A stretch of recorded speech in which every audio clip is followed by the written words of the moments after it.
Charlie, Icarus Health Solutions specializes in occupational health, an important area to the business community, even more so during the pandemic. Can you tell us about how it began and its development up till now? Well, I started off as a GP and then I moved into occupational medicine at the end of the 90s and completed my training about 2004. I worked in the NHS for a few years as a consultant, but I kind of felt unfulfilled, so I set up Icarus about 10 years ago, and really my main aim, I think, was to be able to deliver a bespoke service to local business. So, you know, I've deliberately not chosen to grow, not chosen to take other people on. So if you come to Icarus Health Solutions, you get me. You will know that you will get me because I have no other practitioners working for me. Occupational health is an important area across the employment sector. What are the services that Icarus Health Solutions provides? Occupational medicine is about the interaction between health and work. So, it's the impact of health on ability to work and the impact of work on health. So probably the majority of my work is about fitness to work assessments, and I'm seeing individuals with illnesses. I work out the functional impact of that illness. I talk to them about their job, what they can and can't do as a result of that, and look to write back to the employer to give them ideas about what they are fit to do and what adjustments need to be considered. So that's kind of the key bit, that's the core bit that I do. But I also do some looking at end of career assessments as well, so people who've become ill who now need to finish work. So ill health retirement is a big part of what I do.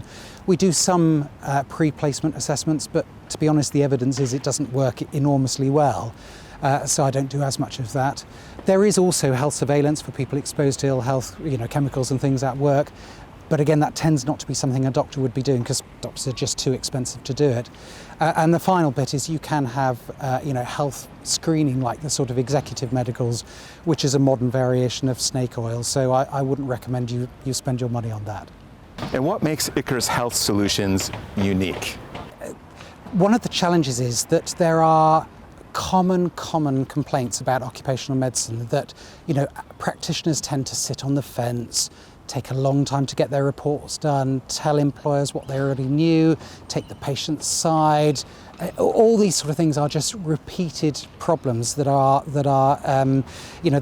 highlighted by people trying to use occupational medicine.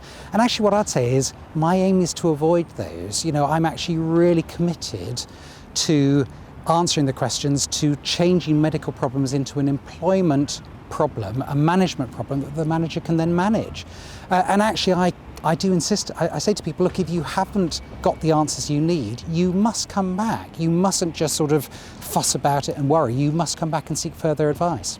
And if you had one message for the business community, what would that be for Icarus Health Solutions? For me, my key aim is to be independent. I'm not here to favour the business, I'm not here to favour the employee. I'm trying to actually identify an objective view of the individual's fitness to work that then allows both the employer and the employee to work together to work out what that means in terms of ongoing employment. I mean, for me personally, clearly I am very passionate about what I do, but I think actually the other message I would give is a much broader message, which is that we have hit a real crisis in terms of social determinants that are influencing health and ability to work. So for example, if I said that incapacity claimant rates have climbed 5.5-fold in the last 30 years. So it used to be 400,000 people who were claiming incapacity benefit, it's now 2.2 million. People worry about fraud and say, oh, well, everyone's just swinging the lead now. Well, that's not actually true. When you look at the evidence, it's fewer than 1% of people where the claims are actually dodgy. We've got a situation now where people are being asked to work, having to work long hours in order to try and make a living. So you go to the United States and you go to the bottom 10% there, the people in those bottom 10% now have to work 60-hour weeks in order to make what their fathers would have made in 40-hour weeks 30 years ago. There's no surprise in those sort of circumstances that people are breaking, and this sort of general mentality of everyone is doing more with less. I think the key message is we should work to live, not live to work, and I think we've kind of lost that, and that's so important we work out how to recapture that. Forecasting is a challenge in the best of times, particularly during a pandemic. How do you see Icarus Health Solutions developing over the next 3 to 5 years? Well, what I meant to say is, well, here are all the changes I'm going to bring in, here's all the new things I'm going to be delivering, the new development and so on and so forth. But you know what? I actually would say the best predictor for the future is the past, unless something's changed. I have been delivering a bespoke service to companies for the last 10 years. The patients I see, the employees are happy, the managers are happy. If it ain't broke, don't fix it. I'm just going to carry on delivering what I do.